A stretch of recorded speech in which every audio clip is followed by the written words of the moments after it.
Arbeit für richtiges und che affrontano i problemi dass ich gearbeitet habe, dass della ich ricostruzione europea dass ich dal nostro punto di vista. meine Zeit verwendet habe im Dienste meines Sono passati 9 anni nei termini che oggi sono l'ordine del giorno.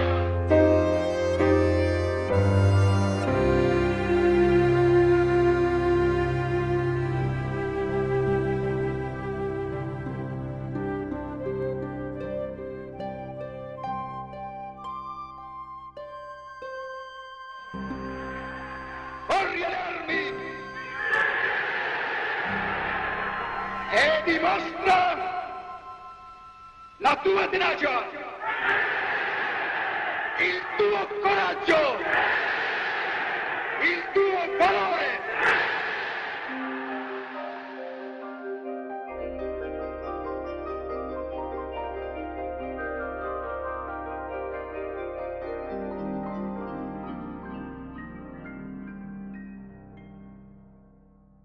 La data di nascita? Sì.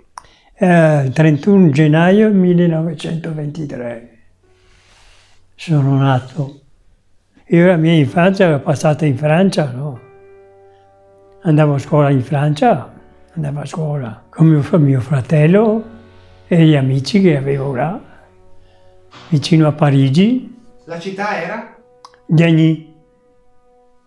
Com'era vivere in Francia? Era la miseria qua. Invece in Francia c'era l'abbondanza, si stava bene, si mangiava bene, c'era una differenza dall'Italia alla Francia di 30 anni, quando ero io. E dopo sono venuto qua, allora ho visto che qua c'era la miseria. Sempre passata bene, facevo tanto sport, giocavo al pallone, giocavo al tennis. Tutti come tutti i ragazzi, insomma, ecco. Sempre alla destra, a San Pietro del Carso. Ho fatto il pre-militare e dopo sono andato nella guardia frontiera, no? E da lì sono stato in Jugoslavia, no? Ero in Francia e sono venuto in Francia con mia mamma e mio fratelli.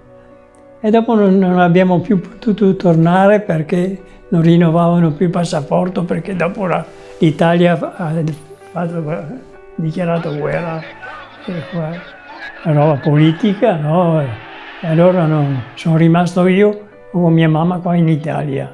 E quegli anni là, del 39, c'era la miseria stabile in Italia.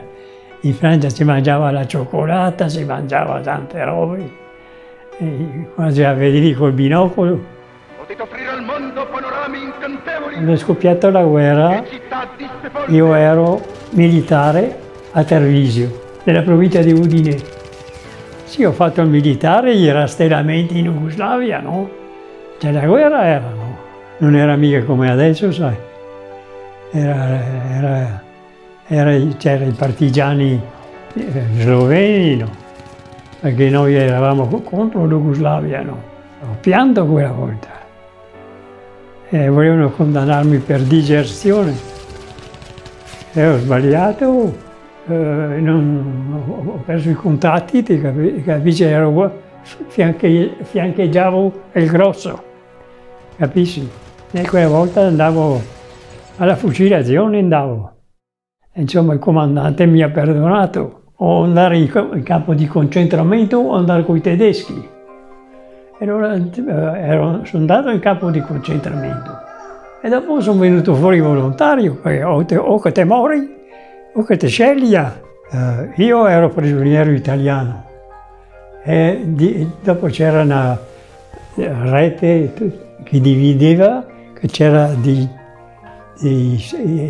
strani francesi, anche negri francesi, ma che parlavano il francese. Ma io ho studiato il francese, ho fatto le scuole francesi, parlavo come l'italiano. E allora se si andava vicino alla rete, loro avevano tutto, le sigarette, tutto. Noi avevamo niente. Dei disgraziati eravamo. Ah beh, sì, qui ho sofferto tanto. Era freddo. Sì, ho pregato il Signore e la mattina si era svegliano, i prigionieri, si dormiva con una coperta da campo sul cemento, poi si partiva e si andava nei campi di lavoro. E Mussolini, Graziani, generale Graziani e tutti quelli lì, ho visti tutti passare lì. Ne ho visto morire. Io sono stato fortunato. Un maresciallo tedesco, che io ero prigioniero allora, no? Di Milano. Insomma, si parlava con questi tedeschi. E allora sapeva che io ero nell'Alto Adige, e qua e là, e questo, quell'altro.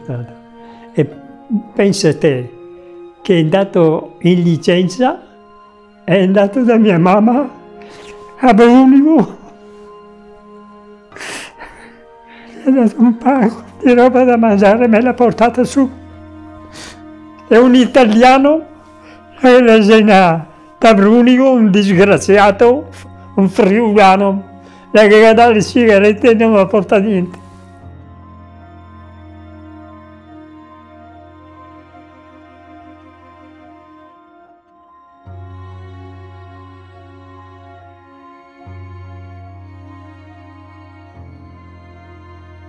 Allora, la mia famiglia ha una storia, come tante famiglie, un po' diciamo diversa, nel senso che mio padre è nato nel 1892 e ha partecipato alla prima guerra mondiale. Nel 1913 aveva 21 anni, è andato militare, ha fatto 2 anni di militare, stava per venire a casa, è scoppiata la guerra 1915 e è rimasto militare. Ha fatto tutta la guerra fino al 1918 e nel 1918, quando è finita la guerra, ancora non è venuto a casa perché in quell'epoca c'è stato da parte del poeta Gabriele D'Annunzio che ha fatto l'occupazione della città di Fiume e a un certo punto lo Stato italiano ha mandato l'esercito, con il quale c'era anche mio padre, a fermare, questo non era d'accordo con l'occupazione di D'Annunzio, e hanno mandato l'esercito. Lì mio padre ha conosciuto la prima moglie, che era croata, era di Fiume, ma croata, e ha conosciuto anche il padre della moglie, che nella stessa guerra lui era con gli austro-ungheresi, cioè mio padre era con gli italiani naturalmente, ma il consuocero era con l'impero austro-ungarico. Lui era stato fatto prigioniero dai russi e da poco era tornato dalla Russia. Poi, passata anche questa esperienza, che è durata appunto dal 1913 al 1921, quindi ha fatto ben 8 anni di guerra, è ritornato a casa con questa moglie e ha fatto la famiglia qui a Este, dove è nato il primo figlio, che si chiamava Enzo, il quale Enzo a sua volta ha partecipato alla seconda guerra mondiale e nel caso suo ha fatto così: è partito con l'esercito italiano nel 1940, è arrivato al grado di tenente. Come è arrivato al grado di tenente nel 1943 abbiamo perso la guerra.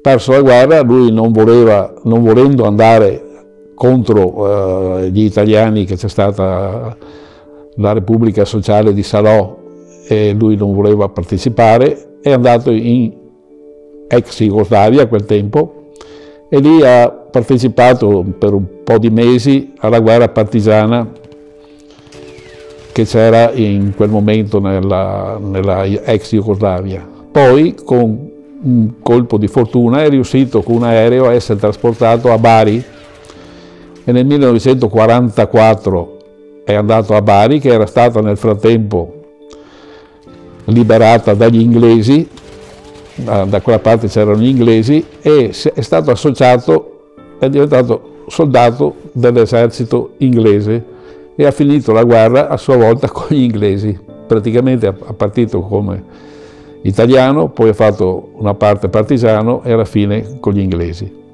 Abbastanza complicata anche lui come guerra. La guerra è finita. No, beh, eravamo contenti, però contenti, eravamo distrutti. Ho stato via tutti quegli anni lì senza vedere i tuoi genitori. Mangiare male, dormire peggio. Insomma, avevo una certa età, dico, qua bisogna pensare qualcosa, no? Perché ho avuto gioventù, nella mia gioventù ero un uomo che mi presentavo bene e non ero neanche uno stupido, avevo ragazze di tutte, finché volevo. Sì, dopo la guerra ero venuto a casa, allora ho cominciato a venire qua a trovarmi zio Sisto che era lì, nella curva lì, mio zio Sisto che era in comune a lavorare. Venivo spesso qua e ho incontrato mia moglie qua. Ecco, sì, però non era mica come adesso che se ti dice sposa dovevi avere la faccia di venire a domandare la mano ai suoi genitori, a domandare la mano della moglie. E dopo mi sono sposato, insomma, via. Avendo avuto questo passato, diciamo, sia del padre che con la ex Jugoslavia, sia mio fratello che ha fatto la guerra in Jugoslavia, poi ho tenuto i rapporti naturalmente con i parenti che ho acquisito, che erano di Fiume, e in questo rapporto che ho avuto nell'ambito della mia città, quando è sorto il comitato Gemellaggi, io particolarmente mi sono dedicato, diciamo, a questa città, avendo più amicizie e più vicinanza anche alle vicende che ho già detto prima. Ecco, quando abbiamo ricordato appunto il 1915 è iniziata la guerra per l'Italia, nel 2015, quindi sì, 100 anni dopo, abbiamo ricordato l'inizio di questa guerra e come Comitato Gemellaggi abbiamo fatto questo manifesto e con questo programma che è allegato, e ho avuto piacere che è stato fatto, proprio è stata scelta da parte del Comitato questa fotografia dove ricorda mio padre, che era appunto sergente maggiore col suo plotone, ripreso in un momento non saprei dire che anno, ma della guerra 15-18. No, era poco che abitavamo qui.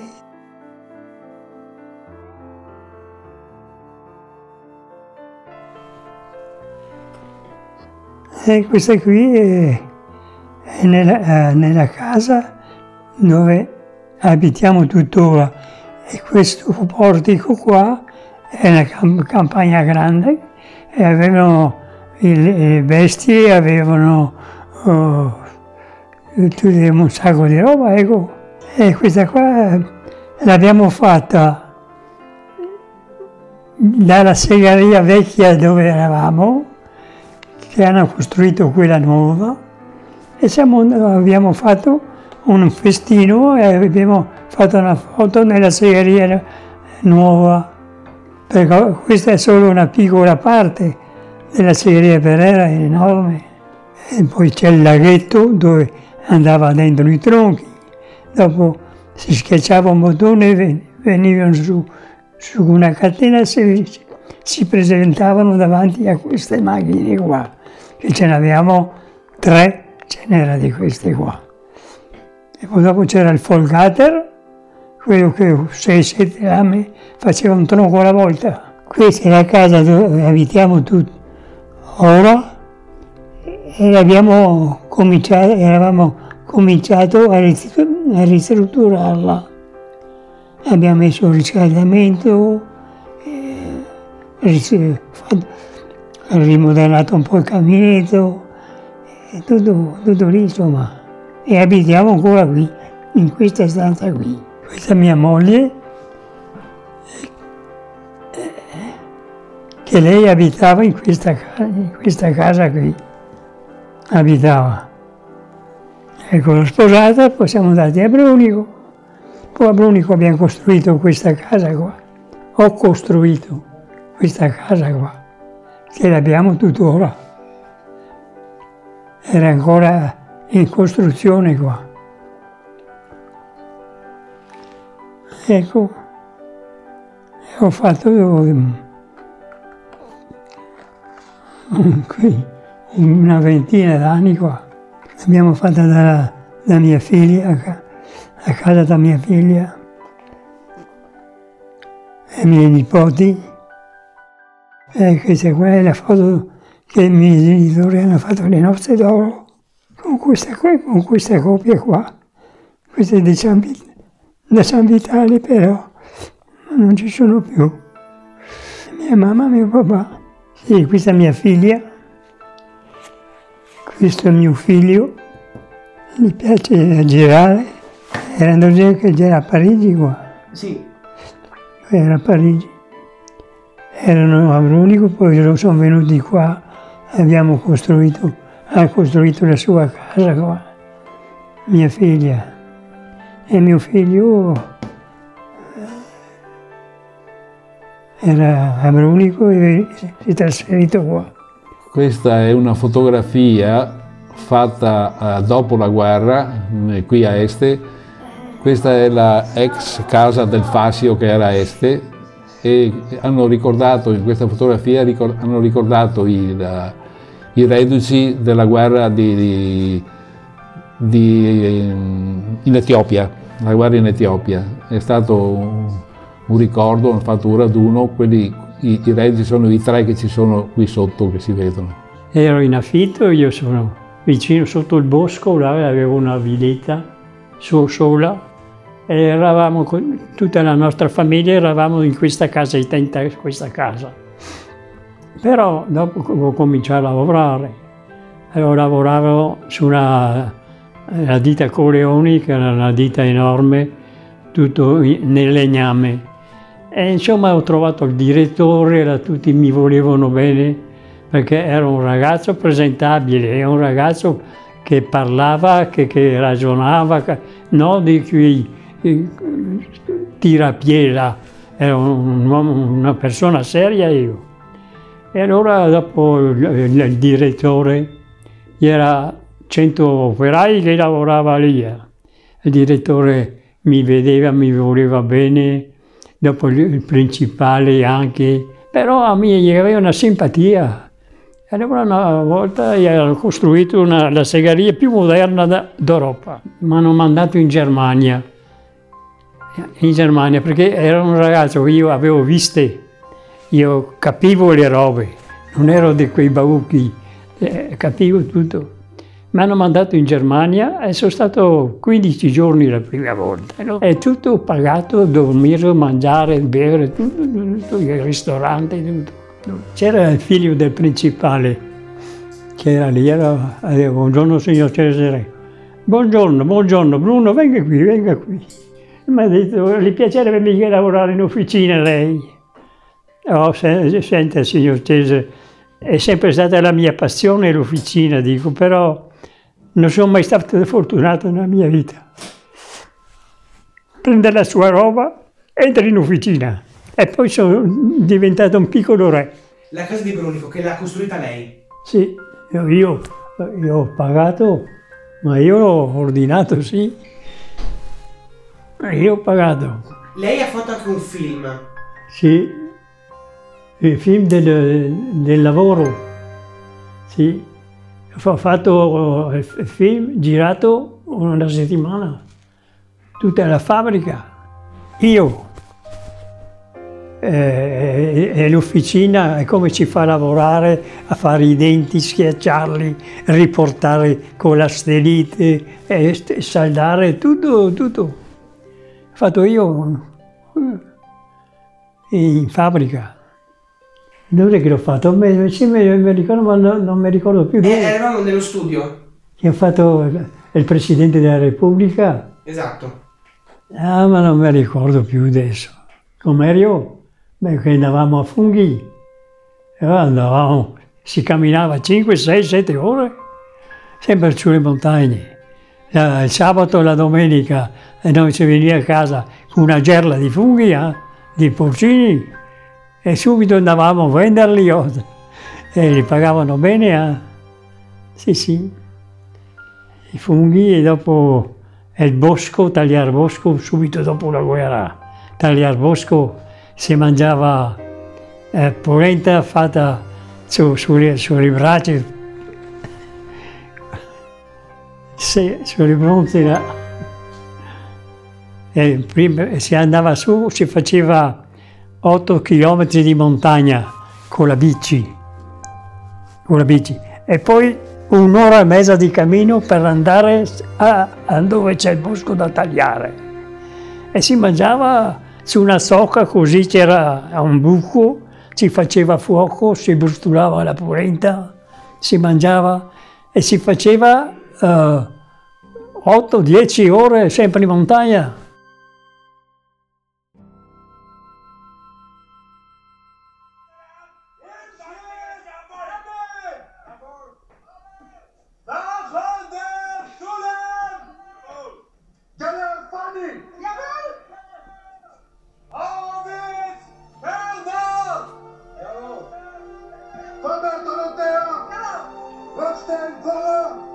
Io sono stato in campo di concentramento, ti trattavano come dove cupi.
Cittadini, lavoratori, sciopero generale contro l'occupazione tedesca, contro la guerra fascista per la salvezza delle nostre terre, delle nostre case, delle nostre officine. Come a Genova e a Torino ponete i tedeschi di fronte al dilemma: arrendersi o perire.